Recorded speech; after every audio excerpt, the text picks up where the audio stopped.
انت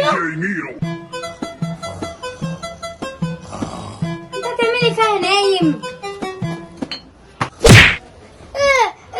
يا ماما سايب اخوك على السلم لوحده يا بليا؟ ده انت يومك اسود النهارده. والله ايه دلوقتي؟ لا ده هو يا ماما اللي ضربني اداني بالبنيه عشان ضايقته، كنت اخد منه اللعبه صلحها له اداله تاني، راح اداني بالبنيه قام اغمى عليا. هو اللي ضربك؟ طب ماشي، يلا يا كريس اضربه يلا. اضربه اضربه يلا. يلا اضربه.